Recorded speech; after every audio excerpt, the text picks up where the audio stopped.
Hello, everyone. Welcome back to Growing Up with Godzilla. My name is Donny Winter, and this is my show where I have conversations with Godzilla fans about how they've grown with the character and franchise over time. We are sadly nearing the end of season 3 of the show, although it's kind of wild that we're at this juncture. But still, I've had a lot of familiar faces returning. I've had some new faces appearing as well, and I am particularly excited to have this person on because I've known this person for quite some time, although we recently got reconnected through YouTube and everything. But you'll probably recognize his face, the ever so wonderful KaijuCanuck. Hello. Hello, Donny. Thank you very much for having me.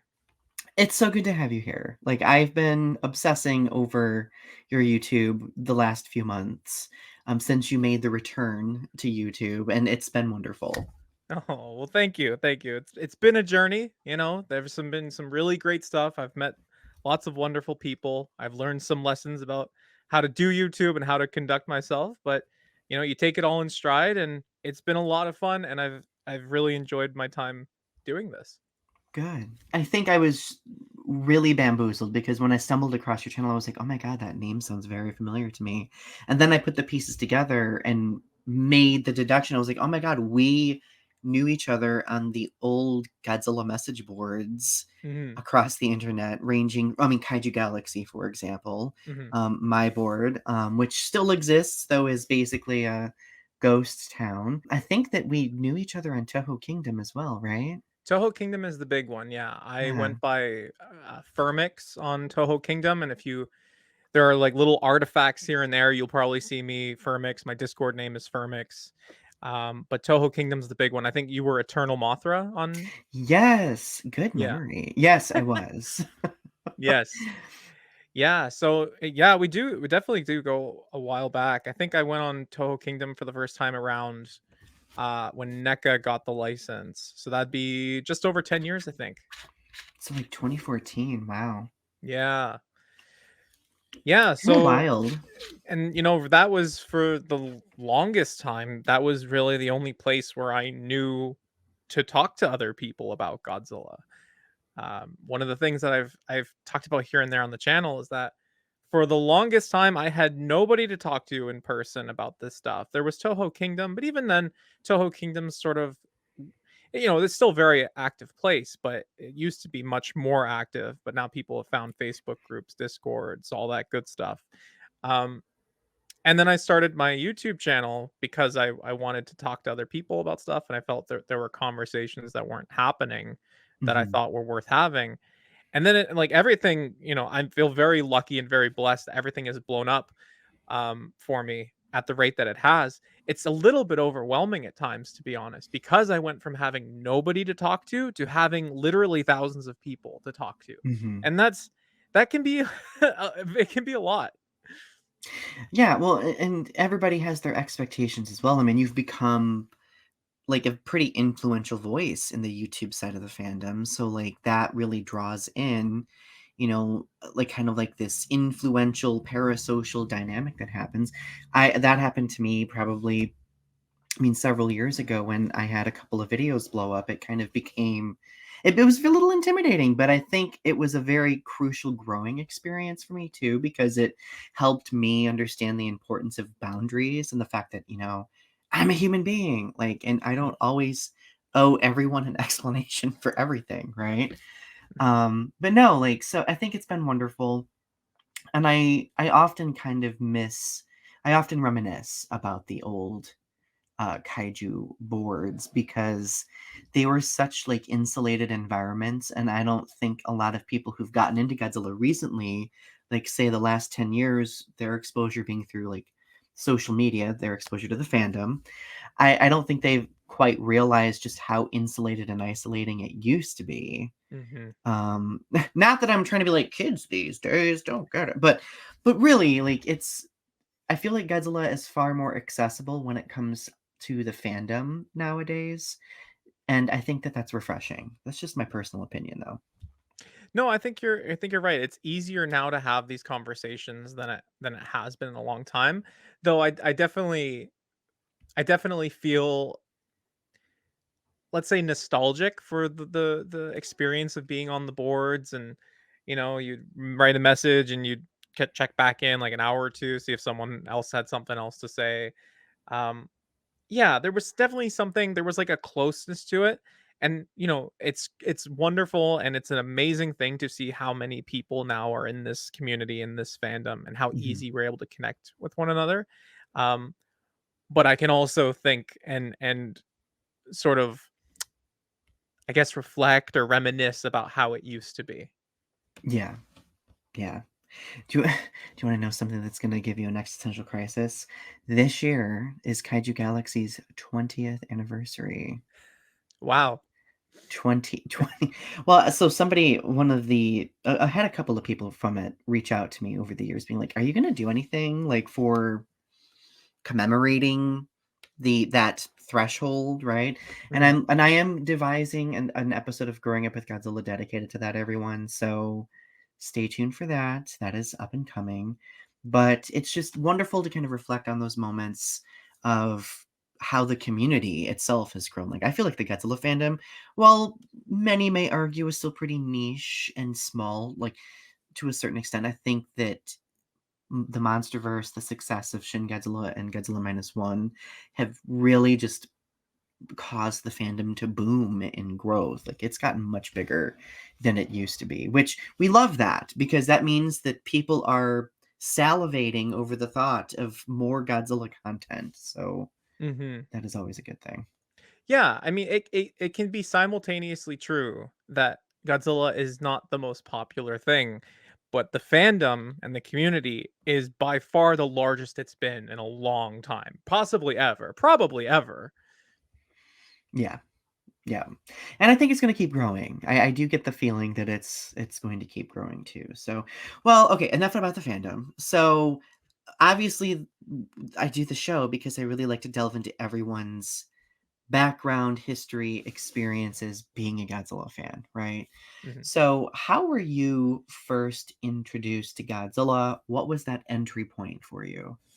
Yeah, so, this my entry point was when I was really young. I wanna say 5 years old, and, um for those watching who do not know what salvage shops are, when businesses and companies order inventory and that inventory on the way to its destination gets damaged, that inventory will often not be accepted by the retailers, the businesses, and it will make its way to these salvage shops who buy up the inventory that the retailers don't want for dirt cheap, and they will sell it to their own customers, usually at a steep discount.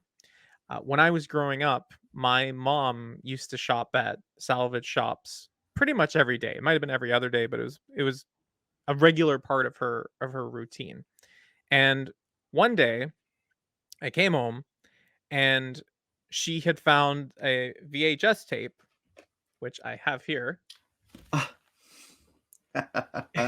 And I think in her mind she was just like, "Oh, like dinosaurs, you know, I'm sure my son will like this," and popped it in, and like that was it. Basically, that I was hooked on the franchise then, um, and I think shortly thereafter, my dad, who used to catch the movies on Saturday mornings as a little kid, he was like, "Oh, like I know there's this I think it was called Music World near us in the nearby mall that also sold VHS tapes, and he knew about the franchise, and so he was checking there for VHS tapes, and then he bought me Godzilla versus the Sea Monster."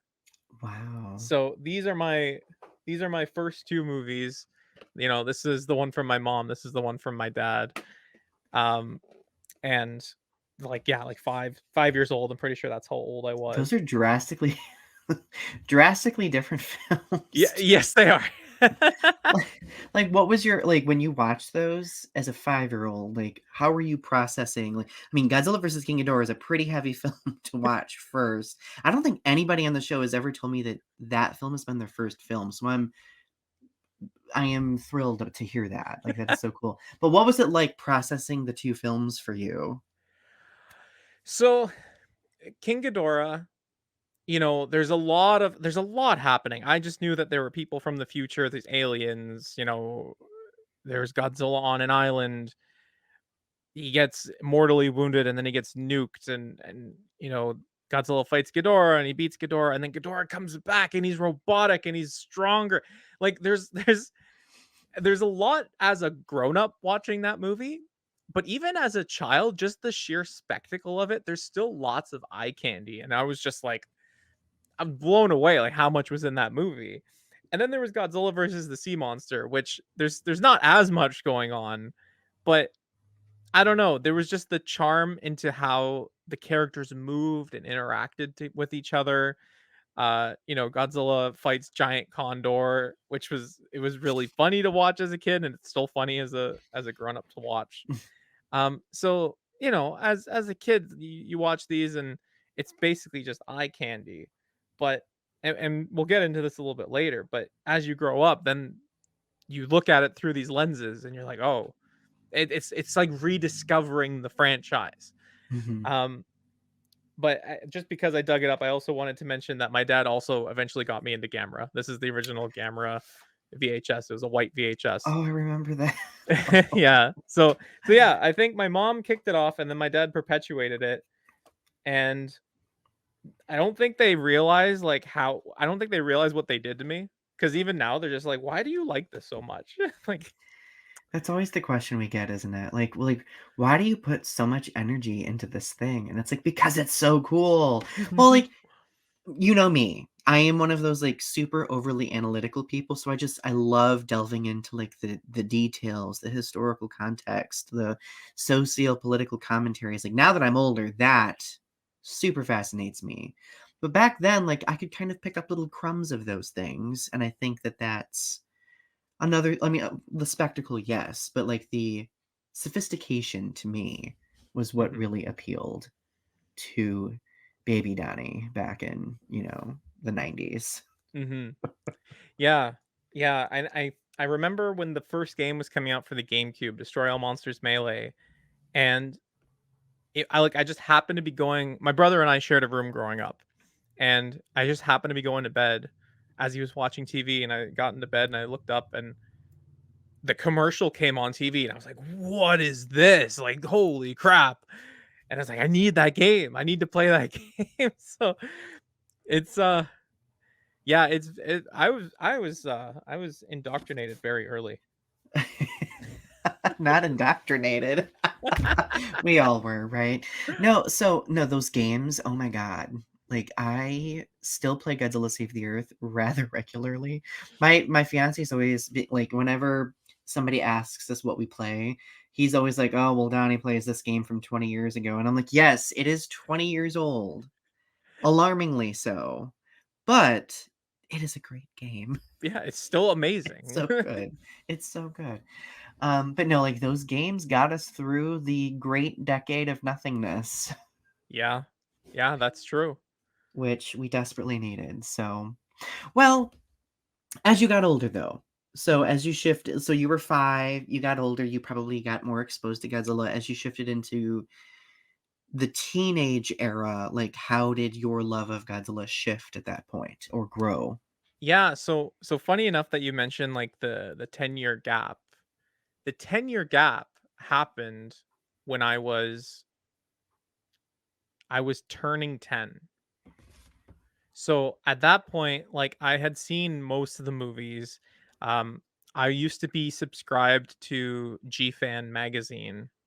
That might be an old one, but, I used to get the magazine every day, or not every day, every month, and I just look through. I was mostly just looking at the pictures, and I was learning a little bit about Godzilla and what was out there. Like I learned about there was this movie called Final Wars overseas, but I didn't know when it was supposed to come over to Canada and like when I'd be able to watch it. I didn't even realize that there was a name for the different eras.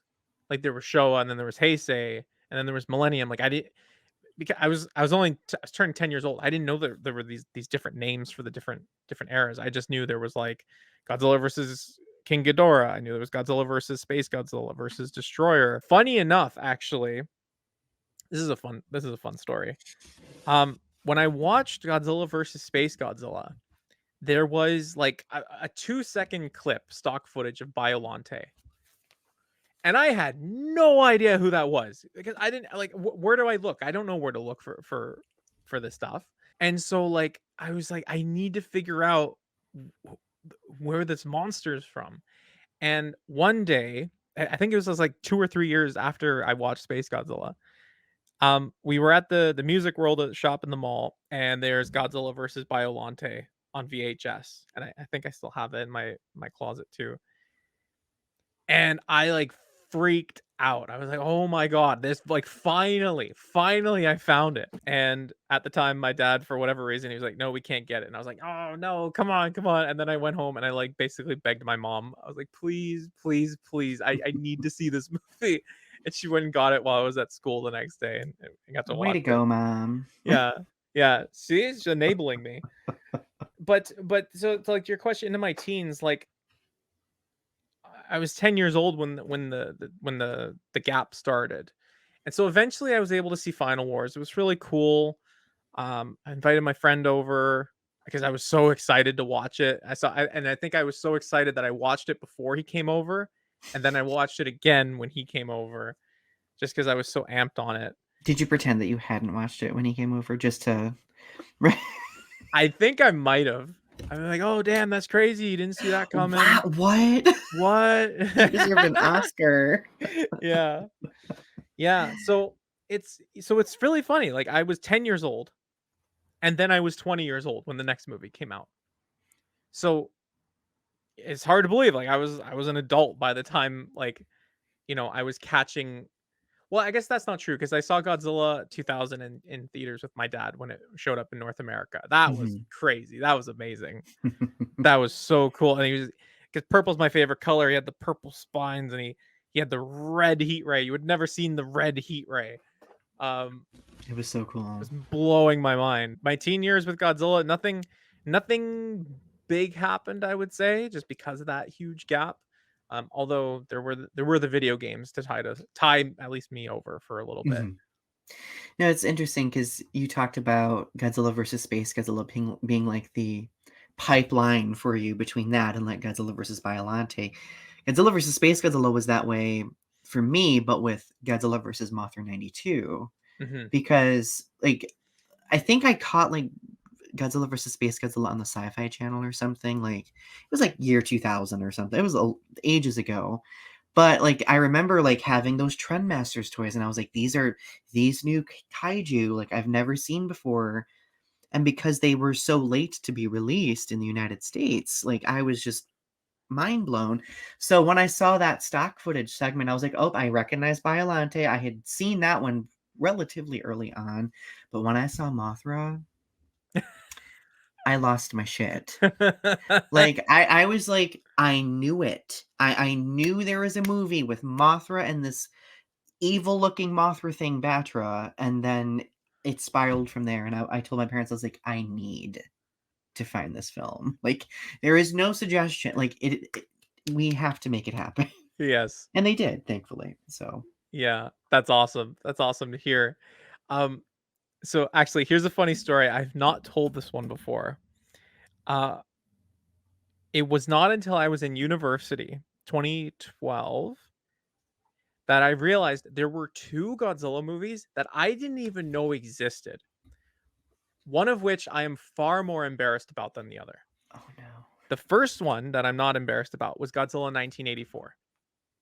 Fair. I had no it was like 10 years before I was born. I had no idea that it was around. There's like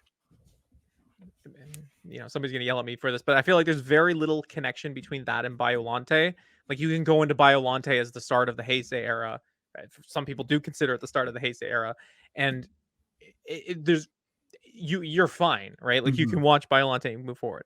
So that one I didn't feel too bad about. The other one that I feel people are gonna hit me over the head about this one. Godzilla versus Mechagodzilla 2, I had no idea existed. I had absolutely no idea. The only thing that connects that movie to the next movie is is baby Godzilla, who then becomes little Godzilla. But the thing is, if you go into Space Godzilla and Godzilla has a son, like if you watch the Showa movies, that's just kind of normal. He's just there, right? So Mhm. like I didn't need something to show me baby Godzilla. I knew that Godzilla had a son. It wasn't new to me. So the reason I feel so stupid about it is that like in all those GameCube games and Save the Earth, man, like you have Mechagodzilla too. And I always just thought I was like, wow, that's a really interesting take on Showa Mechagodzilla. I had no idea. And then you have like Fire Rodan. I was like, oh, that's an interesting take on Rodan. I had no idea this movie existed because it didn't really connect to the others. At least it didn't connect to the ones moving forward. That is so funny. But also understandable, like, I feel like I mean, I was ki like, I didn't know I think I watched Biollante before, The Return of Godzilla, like, I didn't even know Return of Godzilla existed. I was like, "Wow, how did Godzilla get trapped in a volcano? What's going on?" That kind of left me confused, but then I quickly forgot about that. But Yeah. no, like, Mechagodzilla 2, like, I guess when you do think about it, like, while the Heisei era does have, like, a continuity, like, there are so few things creating that continuity until about, like, Space Godzilla, where it starts kind of, like, making connections. It's like, "Oh, okay," like, Mhm. you know? Yeah, Like, I they feel don't like exist in a vacuum anymore. It's like there's little threads that connect them. right, I feel like Godzilla versus Mothra and Godzilla versus Mechagodzilla 2 are very much in, like, their own lane Mhm. that don't really provide, like, a lot of connection to the Heisei era. One of my criticisms of those 2 films, because I really wish they would've did a little bit more connecting, but, hey, what are you gonna do? You can't go back in time. But no, that is I love that. And imagine my mind was blown when I bought that movie on Amazon and I watched it and it opens with like the corpse of Mecha King Ghidorah being turned into I was like, "Are you shitting me? Like I've been missing out like for so long." It's making me wanna watch that movie again. It's been a while since I've watched that movie. Yeah. That like to find out that that is the sequel, direct sequel to the first one, you know? I was like, "Oh my gosh." It was mind-blowing. Well, so into adulthood, Mm. you came across, like, some of the films that you had never seen before. How else did your growth as a Godzilla fan continue then? Mhm.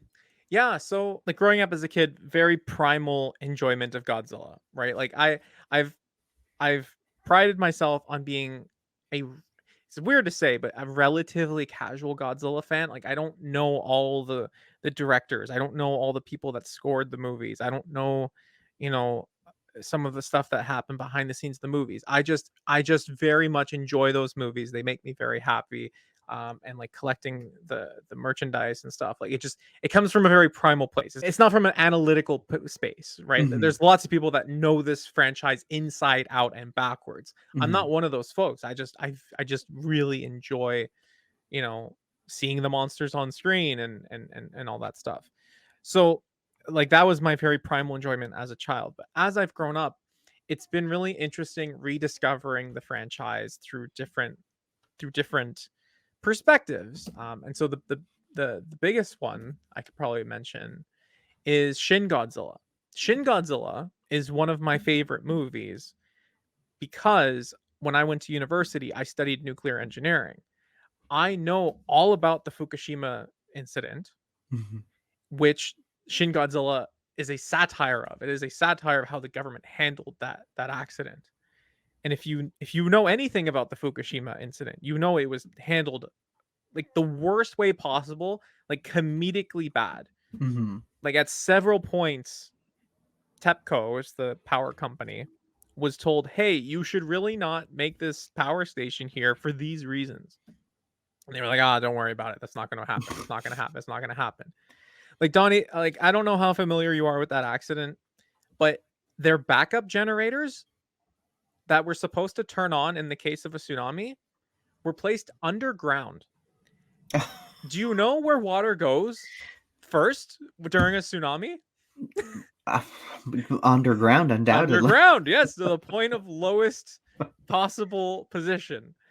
Like it was comedically bad. And so like Shin Godzilla, I was able to really appreciate having learned about Fukushima, I actually went to Fukushima in 2017, no, 2018.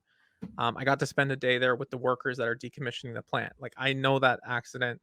The movie, I think, does a really good job of criticizing the way that the government handled it. And so, Mhm. I also think that Shin Godzilla is just a great movie all on its own. I think that it's a great movie despite knowing the inner workings and all that stuff. Mhm. Um, and then of course, like, being able to go back to a movie like Godzilla versus King Ghidorah '91 and to dig deeper into some of those themes around war and conflict and geopolitics, things Mhm. like that. There's a lot more to unpack as a grown up watching those things. And now even recently with Minus One, which is very much a story about trauma and Mhm. overcoming your demons and things like that. And being able to look at that, how Koichi is sort of forced into a familial role. He has a responsibility to the people around him. Um, but also seeing how his trauma and his experiences deeply impact him and deeply affect him. Mhm. It's been really interesting to think and to reflect upon, like, my role now as a new dad, right? Like, I have a responsibility not Yeah. only to my wife anymore, but to my child. And the piece around like trauma and how it shapes you to be, like, it forces you to ask questions and to think about, you know everybody's got baggage of some sort. And now you can now I've come to a point where, like, I can think about the people in my life, maybe most predominantly my family, and maybe the experiences they had growing up and how it has impacted the people that they are today, and maybe the way that they see the world and some of the decisions that they make, that Mhm. not that I necessarily disagree with with their outlooks, but like you can kind of see how they arrive to who they are today. Um Right. and so, it's been really cool, actually, to think about these movies and how malleable Godzilla is as a character, that you can pull on these different threads all through the lens and the delivery of a giant radioactive lizard. Absolutely. No, I think that was a very insightful, analysis that you just made right there, especially, I mean, regarding the versatility of Godzilla, right? But like the representation of like parenting in Godzilla films, I feel like is something that we don't discuss enough. Like I've discussed it like here and there on prior episodes of the show, but like we get so many commentaries on like empathy and like what parenting looks like. Like in Minus One, like that was a very interesting experiment with, you know, the family, like how does a family take shape, like in the light of experiencing considerable trauma and loss, right? I mean, if we look back at the Showa era, like we see a lot of commentaries between Godzilla and Manila about like what does what, what does quality parenting look like through the metaphorical perspective of these giant fictional creatures, right? Yes. Mothra, parenting, like the Rebirth of Mothra trilogy. That's why I love those movies so much because it helps us see a different side of that character through the lens of being a parent, which is pretty integral to both characters at various points in the franchise, right? So Mhm. Yeah, I love that you brought that up because, uh, like, Godzilla's revenge, or All Monsters Attack, when Gabra's hassling Minya and Minya goes to Godzilla for help, and Godzilla just turns him around and pushes him back. He's like, "No, you need to deal with this." stand up to your bullies. Yeah, and it's like, okay, like, I'm not saying that that's how I would handle the situation, but I can appreciate, like, how like the paternal perspective there, where it's like, no, champ, like, this is your battle. I need you to stand up for yourself here, Mhm. right? And so Yeah. that's yeah, I like that you mentioned that. Rebirth of Mothra. So Rebirth of Mothra 3 is another movie that I didn't know existed for the longest time, because I went to Mhm. Best Buy. There was a double feature, 1 and 2. I watched those. I was like, "Oh my god, these are amazing." Only to find out like 8 years later that there was a third one with King Ghidorah. And arguably the best film in the trilogy too. Yes. Like, with such a great time travel story, like, that film, it's so great. I love it so much. Those are such good movies. And yes, Mothra as a parent, there's that one scene where the larva's trying to keep the mom afloat in the Oh, the ocean. trauma. That is so sad. Oh, the death. So, like, I watched it a couple of months ago, and I still get misty-eyed over it. I'm like, these marionettes are really making me emotional. Yeah. Like, no, but so I think standing up for yourself, like, is such an important theme that I think people tend to gloss over because we're adults now, right? Like, maybe when we were kids, like, that messaging would have been very important for us, but, like, even as adults, like, we struggle with, like, making boundaries, with, learning to say no to people, and I think that the Godzilla franchise, if you wanna get over analytical, like I like to get all the time, really does a good job of those types of scenarios. I think that's why, like, All Monsters Attack stood out to me. Godzilla versus Space Godzilla, like, that scene when Godzilla is fighting Space Godzilla on Baz Island, and Space Godzilla attacks Godzilla, and I remember, like, him holding little Godzilla back because Mhm. little Godzilla was like, "I wanna fight with you." Like, that was, like, such a it was just one of those moments that galvanized in my brain where I was like, "Yes." Like, been there, felt that way. Mhm. The first Rebirth of Mothra film, like, the super long battle between Mothra Leo, Death Ghidorah, like that, like there are so many moments in that where you see like this child standing up for itself, right? Mhm. Even though the odds are clearly not in that character's favor. But it's just, I don't know, like I think those moments really are important to emphasize because when we were kids, especially, those were the moments that really were memorable, right? Yeah. And I'm so glad that you brought this up because standing up for yourself looks very different when you're a child than it does when you're an adult.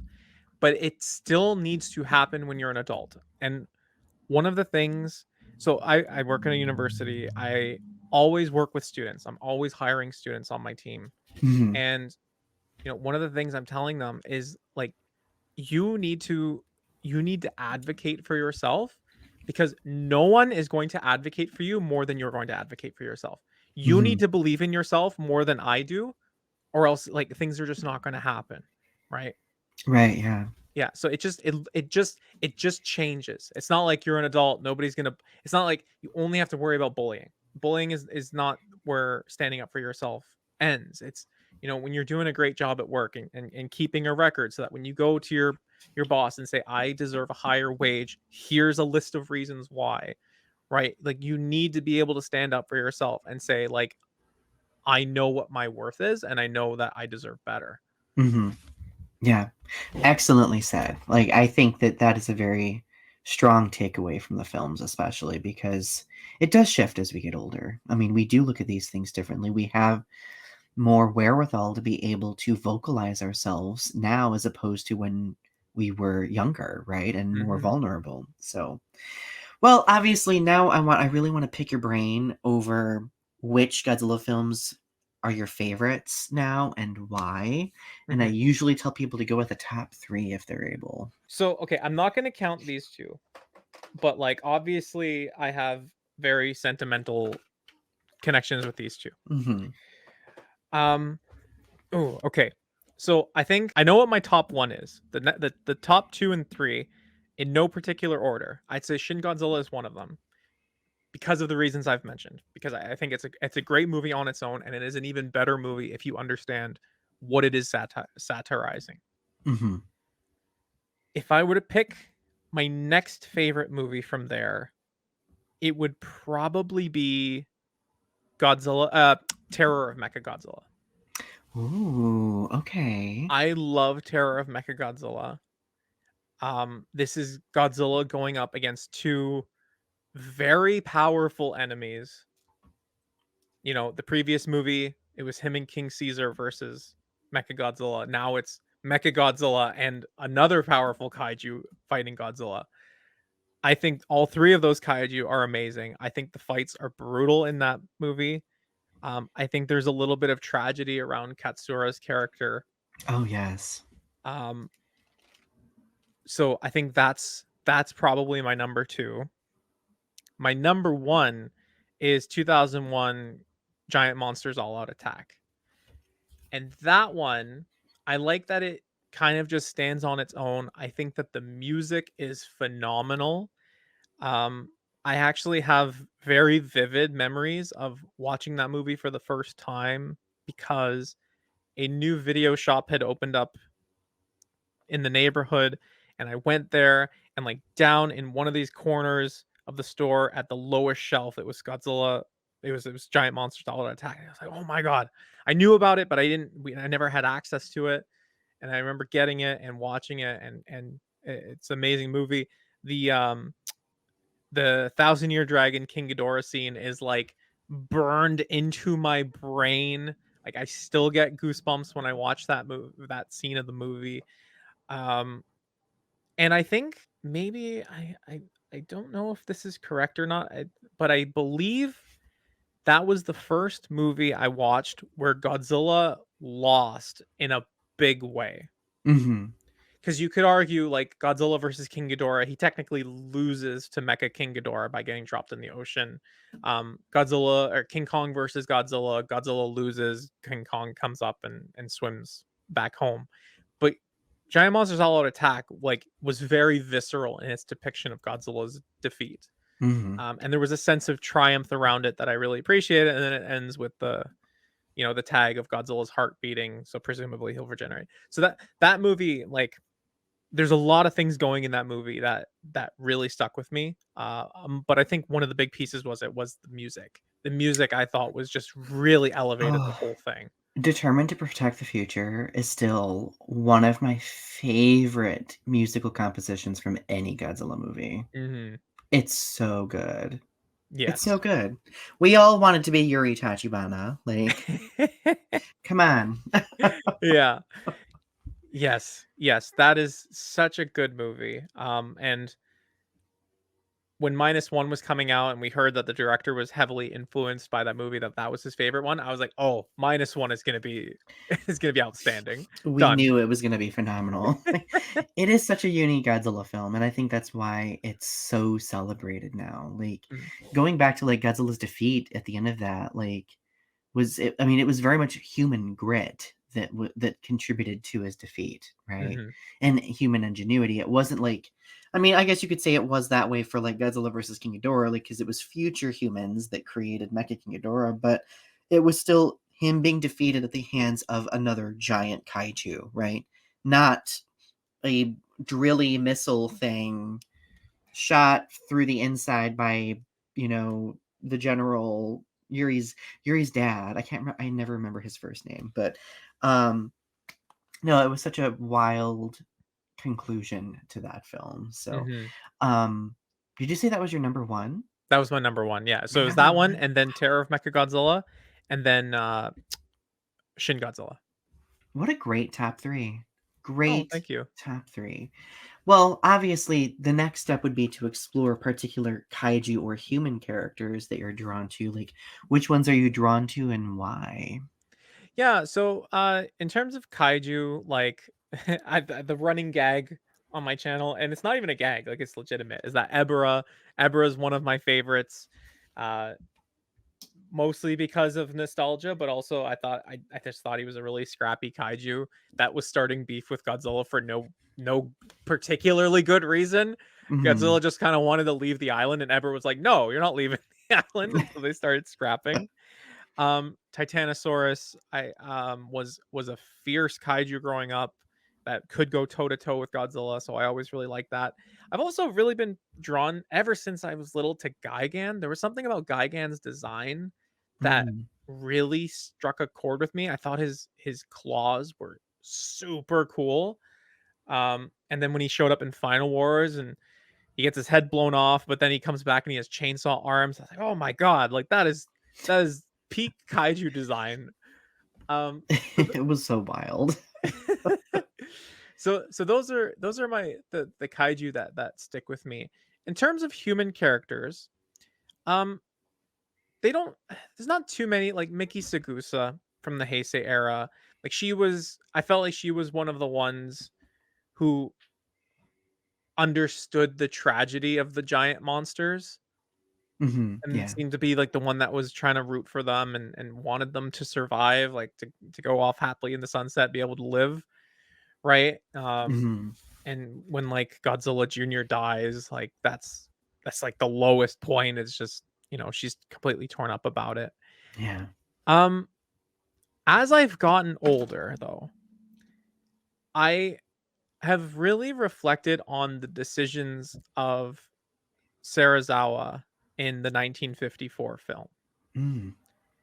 because like watching that, it was not even I don't even think that was like one of the first 5 Godzilla movies I watched. It took me a while to actually get around to watching that one.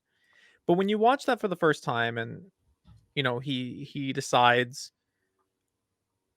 like I'm that he's going to end his own life so that the rest of civilization cannot get their hands on this deadly weapon. Like I I feel as though I don't think I was consciously thinking of this when I was watching it. But I think that as a kid, it felt like it was dramatized for the sake of drama. That it just needed to end on a melancholy note like that. I definitely didn't appreciate it when I watched it for the first time. Mhm. But now as I've gotten older and I've seen how technology's advanced, how technology has brought us a lot of good things, and it's also brought us a lot of terrible things. Being able to look at that and see how that character said, "No, like I will not allow this, and I will not allow this knowledge to exist in society, and I would rather die than have it be used again in the future." That that for a film that is 70 years old almost, that is something that really sticks with me nowadays. Yeah. That is very powerful. I mean, just the gravity of the character making that level of a decision, being able to see that character's internal conflict, right? Mhm, Because the character didn't always articulate how he was feeling. He was a very reserved, almost introverted character, but you could literally see, and a testament to the actor, right?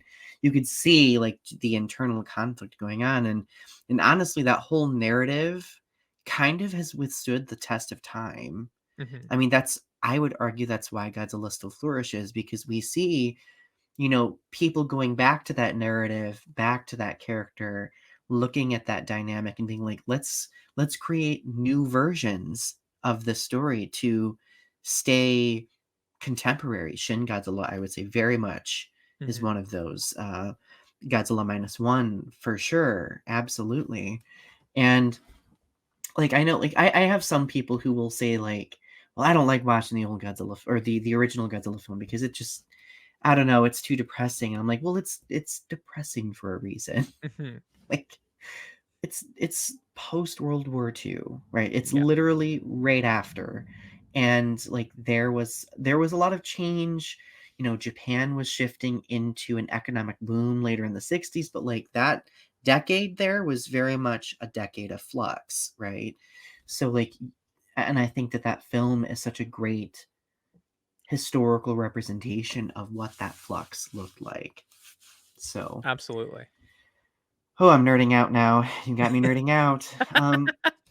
Well, so here is probably the biggest question that I like to ask.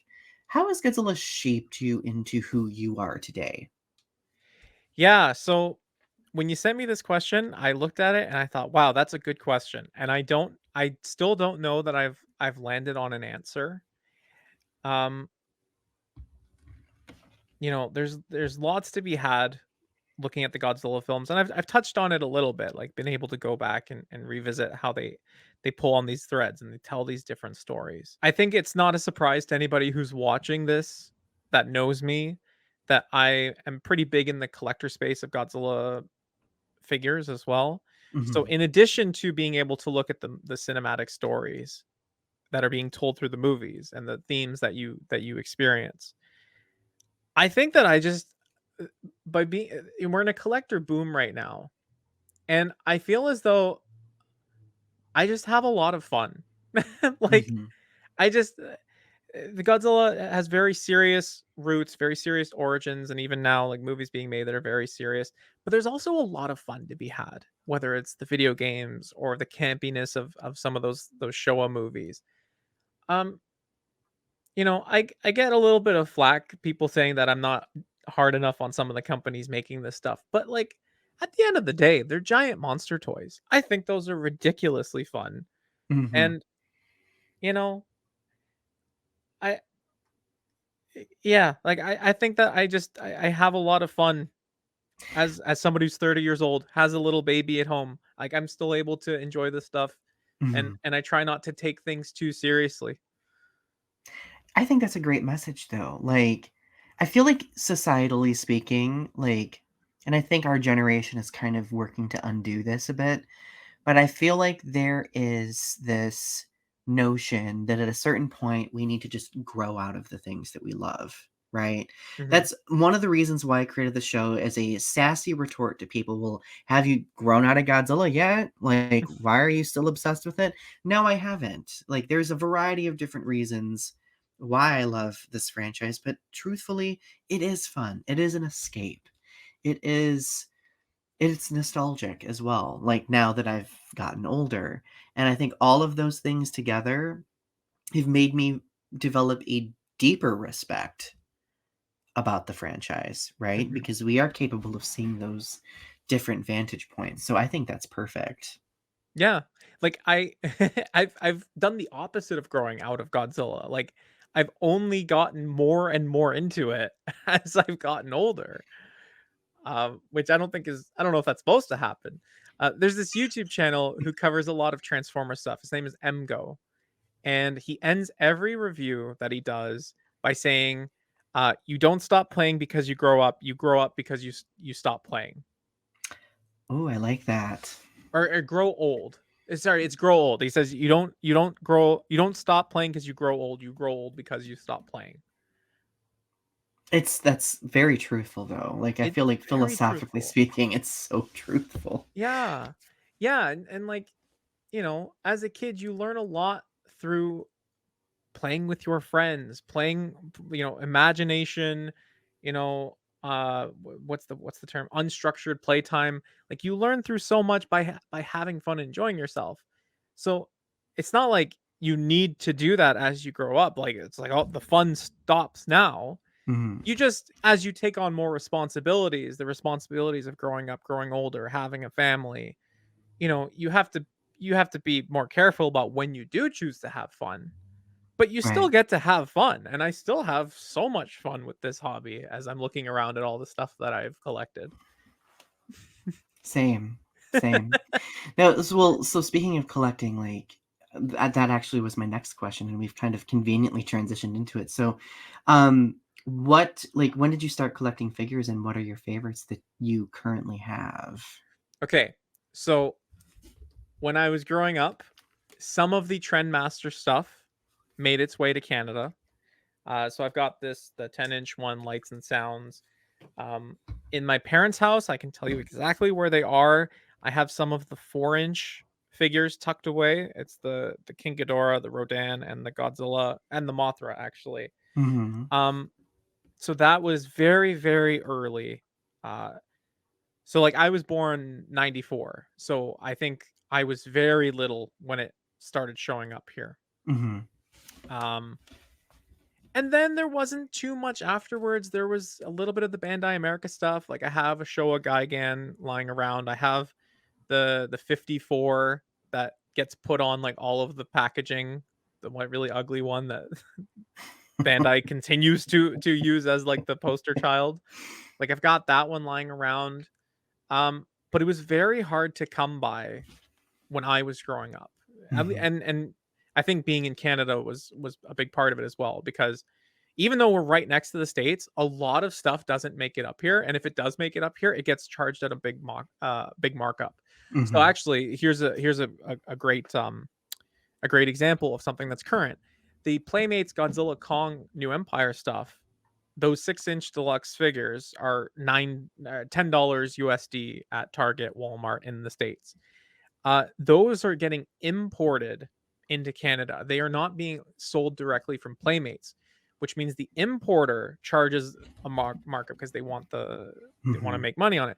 So the lowest you can get those for are $18 Canadian.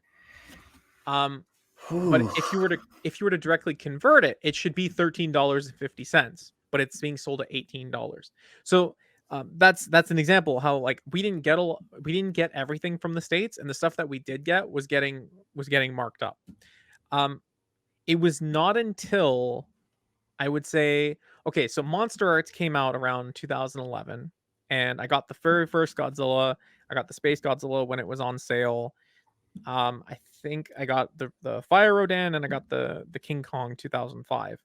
But that was for someone who was in high school about to go to university. That was not a line that I was really able to get fully into.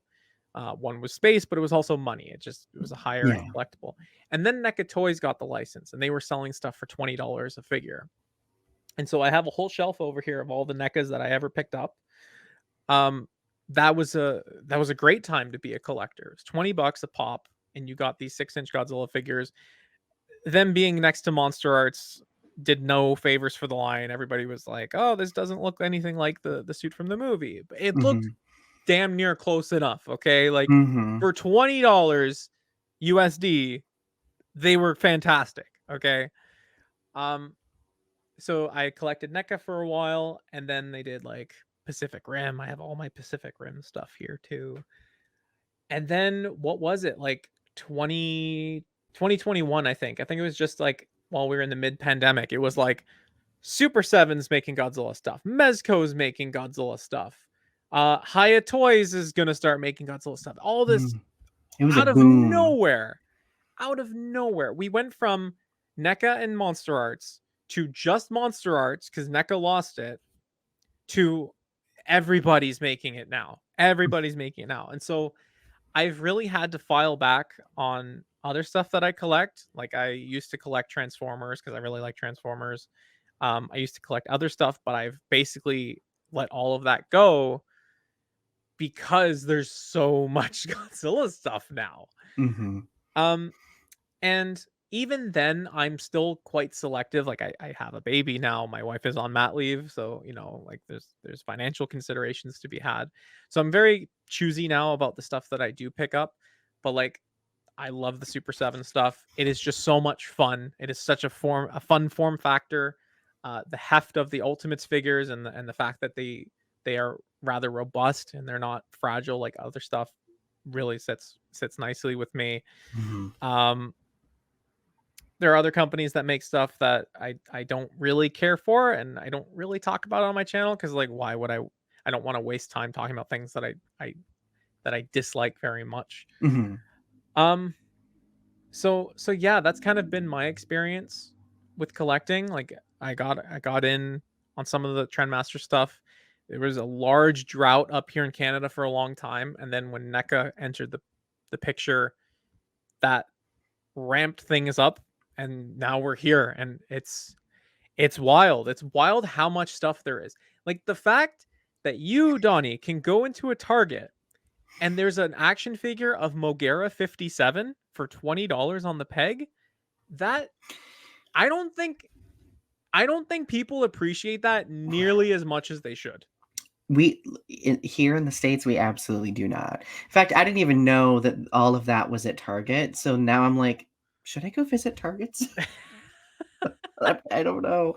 No, it's so true though, like, I think that depending on where you are, you might have a lot of privilege when it comes to access to Godzilla stuff. I mean, granted nowadays for me, like, I don't do as much collecting, like, unless it's, like, some like, if it's, like, obscure non-figure items, like my Mothra blanket, for Mhm. example, plushes, like okay, so I have been kind of going ham with plushes. Yeah. I don't know why, but for some reason, I am really obsessed with plushes right now, but, I need to rein it in. I do have one final question for you. Okay. So, do you have any advice for Godzilla fans who may be new to the franchise? Yes, I do. Godzilla is 70 years old. Okay. Whew. which means there is a whole legacy of stuff in there. There is stuff that is a little bit more fun. There's stuff that's a little bit more serious. There is stuff that has aged amazing. There is stuff that has aged poorly. There is stuff from Japan. There is stuff from the United States. You should not feel obligated to like all of it. Okay. If you came into this franchise because you went and saw Godzilla 2014 and you started watching some of the Japanese movies and you're like, I don't really care for those. I prefer the American ones. There's nothing wrong with that. Mhm. If there are some toy lines that you like and there are other ones you don't, that is completely fine. Like I don't think that anybody should feel compelled to like each and every corner of this franchise and its movies and its action figures and its collectibles. There is so much in here, and I think that there is something in here for everyone, but that doesn't mean that everyone has to love all of it. So, uh, Exactly. um, you know, you may encounter people who like this one specific section of the franchise that you don't really care for that much, and that's totally fine. You don't have to waste your time bickering with one another over which is better, any of that good stuff. Like we I think that we are in a boom right now at 70 years old. Like, what other franchise is booming in its 70th year? Like, it Mhm. doesn't happen, right? So that's my biggest thing is like what you like. You don't have to like it all. Um, and I hope that for the folks that, so that's for the people entering the community, and for the people that are already in the community, I hope that we can just continue this message of like there are lots of bits and pieces to like. Some of it will land with people, some of it will not. But we can all enjoy Godzilla for what Godzilla means to each of us. That was perfectly said, my friend. That was perfect. No, I think that's so true, and I think when we get to that point and when we continue to sustain that, that's when the fandom continues to flourish, right? Hmm. So, where can people find your stuff? Yeah, so I'm on YouTube. There's the tag down below, but if you look up Kaiju Canuck, you should be able to find me. I'm also on Twitter/X, even though I'm not super active there. I just use it to stay up to date with information. I am recently new to Instagram. I am figuring this out. I For a long time I was very much against it. Uh, but Instagram's then so fun. I think it's in a better spot than it was back when I used to be. Like, I used to have a personal account on Instagram, and this is the topic of a whole different kind of podcast or conversation. But like there's a lot of not great things that the Instagram algorithm does, but I do Yeah. think that it's gotten better, especially in how, like, as we've mentioned, the ease of accessing others in the community.